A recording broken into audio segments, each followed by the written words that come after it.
This thrilling story begins with a massive battle, where the Roman Empire and the British Empire are fighting against each other. Both sides are trying to defeat the other and take control of their territory. The Roman Empire was vast and had already defeated many enemies.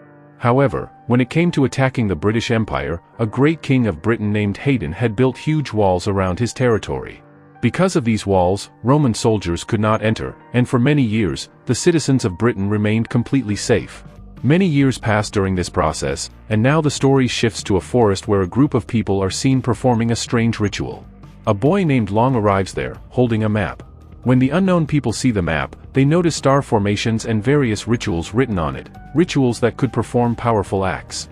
One man, studying the map, says confidently that with its help, they could generate a weapon more powerful than anything ever created, a weapon that no one could defeat. But a man named Rudd, who is part of their own team, disagrees. He says believing in these stories is a waste of time and they will never come true.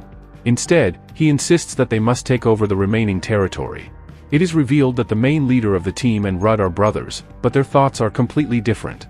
Rudd is extremely angry and filled with evil. He wants to attack the remaining British Empire immediately and destroy it. To take control of his team, Rudd summons a tribal group to attack them, essentially turning them against his own brother's team. Within moments, the tribesmen kill many of their people. Rudd and his brother have had magical powers since childhood. Now, they stand face to face, using their powers to try to kill each other. As Rudd's brother attacks him, Rudd uses a teleportation technique to switch places, making the powerful attack hit his brother instead. His brother is fatally injured and dies a terrible death. Now, Rudd is completely free, and he will do whatever he wants. The scene then returns to the British Empire's territory, still surrounded by massive walls that protect its citizens. This means Rudd cannot easily obtain the all-powerful weapon he seeks. Sometime later, the story shows the inside of that great walled kingdom, which once belonged to King Hayden. A leader is seen training his soldiers. He announces that he will choose a few among them to become knights, representatives of the kingdom and its army who will go out and actually fight the enemies. To become a knight, the soldiers must be skilled in sword fighting and be very brave. All the soldiers begin sparring among themselves, as the winner will be chosen as a knight. Among them is a soldier named Gareth, who proves to be the strongest of them all. Gareth had excellent sword fighting skills. Any soldier who came to fight him was defeated in a single strike. He would finish them all effortlessly. Indirectly, everyone was jealous of Gareth because he was the strongest among them. It was revealed that their leader was extremely cruel, as he collected heavy taxes from everyone in the name of protection. Gareth didn't like this at all. But whatever the leader ordered, had to be done, because Gareth had always dreamed of becoming a knight since childhood. Now, Gareth was assigned the task of collecting taxes from his designated location as soon as possible. He went to a very poor man who didn't even have enough money. The man even started crying in front of Gareth. Gareth didn't want to take any money from him, but he knew that if he went back to the leader empty-handed, the leader might get very angry and never make him a knight. So, Gareth pretended to forcefully collect the tax in front of the old man. But still, since the man had no money, Gareth eventually left. Everyone else was giving the leader the taxes they had collected. But when Gareth handed over his collected amount, the leader immediately realized that a large portion was missing. He was clearly displeased and demanded that Gareth bow before him. The leader knew very well that Gareth was an exceptional swordsman, and making him a knight would greatly strengthen the kingdom. But since Gareth hadn't given the proper amount, the leader refused to make him a knight. This deeply affected Gareth emotionally. Becoming a knight was his dream. Still, the leader gave him one final chance. If Gareth could bring him a large number of gold coins, he would make him a knight. But how would Gareth bring such gold? The only way might be to steal it.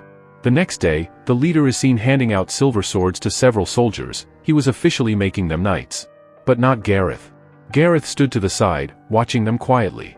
The other soldiers, who already disliked Gareth, began mocking him. Despite being so powerful, Gareth couldn't become a knight. This humiliation broke him, and he went to a corner and started crying. It began to rain, but Gareth refused to leave. Just then, the same poor old man, from whom Gareth had once tried to collect tax, arrives and takes Gareth to his house, giving him food. Gareth, trying to distract himself, accepts and decides to let it go and move on. But the old man begins telling Gareth an interesting tale. Many years ago, there used to be dragons who lived alongside humans and protected them. Any enemy that came would be destroyed instantly by the dragons. But slowly, all the dragons began to vanish, and people's faith in them faded too. However, the old man still believed that if even one dragon returned, people's belief would return as well. While they were talking, suddenly a meteor falls from the sky and crashes onto Earth. Everyone comes out to look at it. The old man then tells Gareth that his father used to say, whenever such a meteor falls to Earth, it carries a heavy amount of gold inside. Hearing this, Gareth is shocked, because gold is exactly what he needs. If Gareth gave that gold to the leader, he would become a knight in no time. But the old man warned him that it could be very dangerous, because the meteor had fallen on the other side of the wall, and going there was extremely risky. That area was inhabited by a tribe of people known to kill and eat humans like them. Still, Gareth was willing to take the risk. He made up his mind and quietly snuck out of the wall at night. On the way, some of his friends tried to stop him, but Gareth wouldn't listen. He crossed over and entered the forest. As he moved deeper, Gareth saw the dead bodies of people, clearly killed by the tribal folk. Eventually, he reached the location where the meteor had crashed. As soon as he touched it, the meteor suddenly exploded. Shockingly, from within it emerged a fearsome dragon. The dragon began approaching Gareth and tried to attack him. But just then, the tribal warriors appeared. Seeing them, the dragon took off into the sky and began attacking the tribe instead. While Gareth moved to a lower ground area, he discovered several dragon eggs, all of which were made of solid gold. Gareth immediately understood what that meant and picked up one of the eggs. But the tribesmen had already arrived and shot Gareth with an arrow. Some of them tried to steal the eggs and escape. One of the golden eggs almost fell to the ground and was about to break, but Gareth caught it just in time. The dragon witnessed this act and realized that Gareth was a good person, someone it could trust. Gareth was severely injured, so the dragon used its claw to heal him. But just then, a new threat arrived. The dark sorcerer Rude, the same one from earlier, showed up with his army. Rude began chanting powerful spells, forcing the dragon to fly away. Rude and his men seized the dragon eggs left behind. Rude was thrilled. He planned to use the eggs as weapons to conquer every territory. Gareth, still wounded, was rescued by a boy who carried him away. That boy was none other than Long, the same one shown at the beginning of the story. Long took Gareth to a safe place and began explaining everything. He told Gareth that the dragon had chosen him, that it trusted him because it healed his wounds. Gareth couldn't quite understand what was happening, but just then, a woman named Sign appeared. She was the representative of the entire tribe and immediately saw Gareth as an enemy. Long tried to convince her that Gareth was chosen by the dragon, and that he could be useful in controlling it. Sign then brought Gareth forward and began questioning him. "If you're really connected to the dragon," she said, "then call it to us." Gareth began to feel a deep connection. He believed he could sense the dragon. So, he walked into the forest. As he went deeper, his heart started pounding wildly. At that moment, we were shown his heart, and half of it was glowing with the power of the dragon. Suddenly, the dragon appeared from above and grabbed Gareth, flying away with him. It brought him to a hidden place, and Gareth tried to explain to the dragon that he could truly feel its presence. That's when the dragon finally began to speak. It told Gareth that because he had protected its eggs, the dragon had bonded its heart with Gareth's, meaning the two were now completely connected. Soon after, Sign, Long, and the rest of the group arrived, shocked to see the dragon. They all said that if they united, they could defeat Rude and his army and reclaim the dragon's eggs.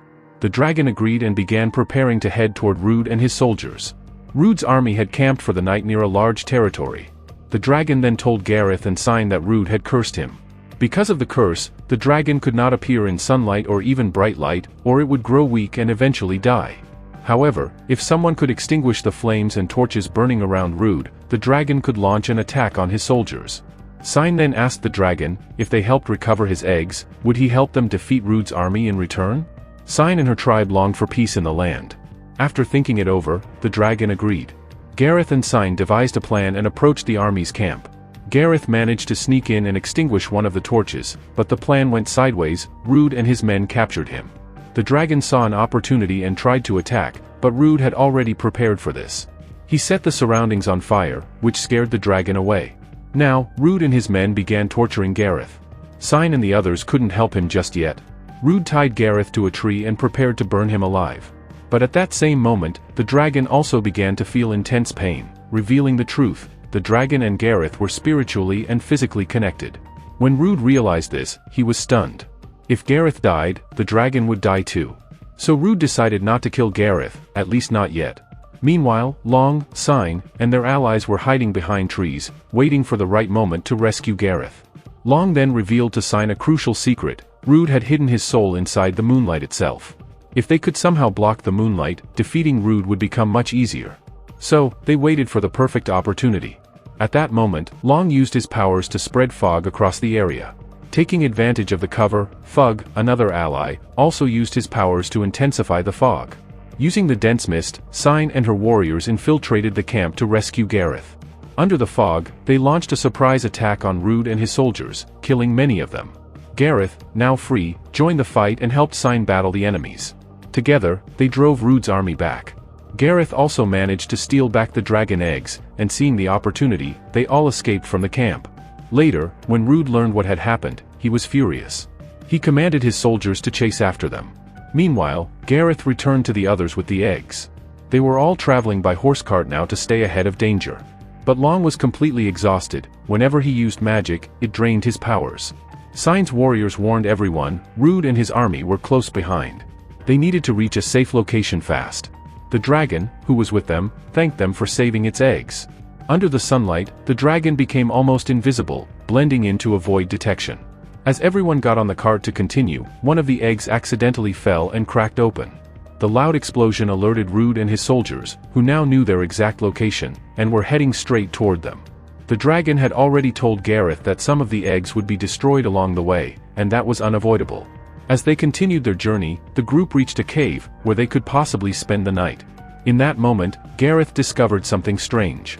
When he placed his hand inside a shadow, he began to teleport.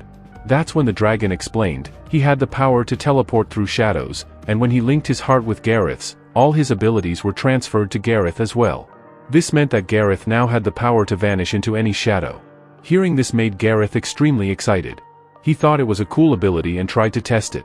But since he wasn't trained yet, his attempts failed repeatedly, and he kept injuring himself. The dragon advised Gareth that he wasn't focusing enough. He knew that Gareth had feelings for Sign, and if he kept getting distracted by her, he would never fully master this ability. Soon after, Sign came over and informed them that Long had discovered something strange. When everyone gathered around Long, he told them something shocking: they had to stop the dragon. Long explained that the dragon's curse could still be broken, but they had only 2 days left. In 2 days, the full moon would rise. If the curse wasn't broken before then, the dragon would completely fall under Rude's control, and then attack anyone Rude commanded him to. This revelation shocked everyone. Long was shown performing some rituals, but Rude was trying to manipulate and control him from afar. Meanwhile, Gareth, though helping the dragon, still felt the need to prove himself to his former leader and become a knight. Deep down, he believed that if he could collect enough gold, he might still earn that title. So, Gareth secretly approached the dragon eggs, and began scraping the golden shell off one of them with a knife. He believed that if he brought even one piece of gold to his leader, he might be accepted as a knight. However, the moment Gareth began removing the shell, the dragon started screaming in pain. The injury on the egg was affecting the dragon itself. Gareth tried to keep it a secret and hide what he was doing.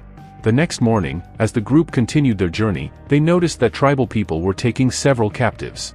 Sign, Long, and Gareth hid and watched from afar. But Sign couldn't bear to see innocent people treated as slaves. She insisted that they must help them. Gareth refused, not willing to risk his life for strangers. This made Sign angry, and she rushed off alone to save the captives. Seeing this, Long stepped in and used his powers to help Sign. Gareth initially ran in the opposite direction, but suddenly, the dragon appeared in front of him.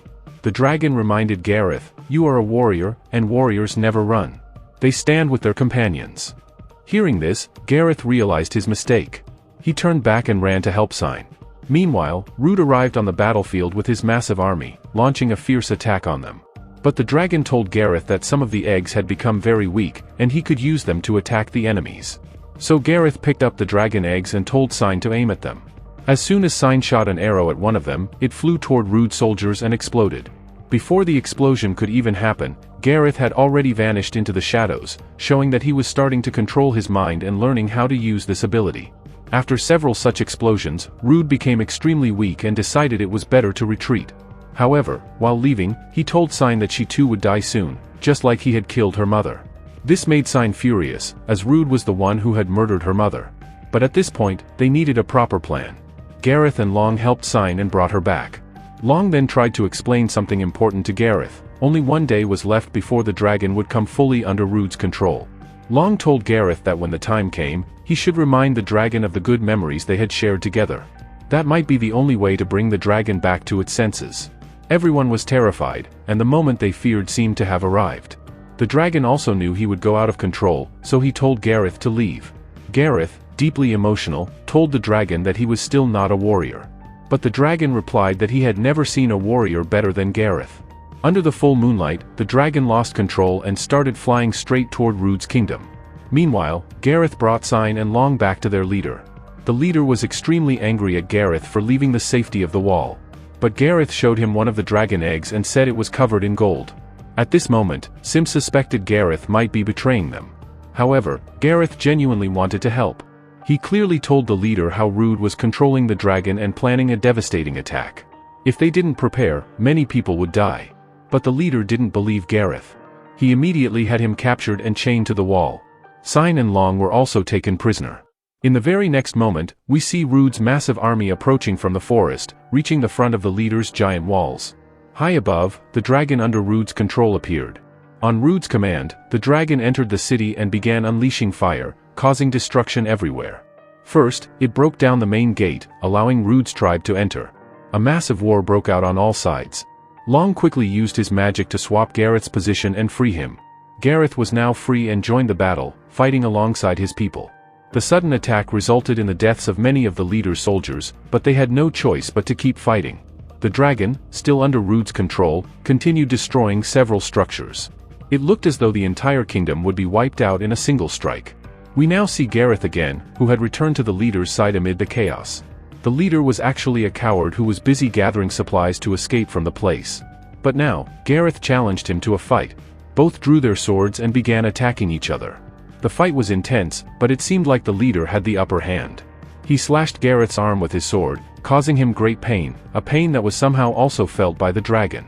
The dragon had become so weak that it could no longer fight the leader properly, and now Gareth's sword had even fallen to the ground. Still, Gareth somehow managed to grip the sword again, and slowly, for some reason, his heart connected completely with the dragon. Using his shadow technique, Gareth reappeared behind the leader and killed him, finally avenging everything. Outside, Rude was ruthlessly attacking the soldiers. But just then, Sign appeared to confront Rude, determined to kill him for murdering her mother.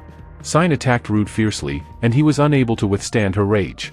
In the end, she killed Rude, but in the process, she too was seriously injured. With Rude dead, his curse was broken, and the dragon returned to its normal self. Everyone was shocked to see that the dragon now obeyed Gareth and bowed before him. Gareth immediately rushed to Sign, who was dying due to a stab wound.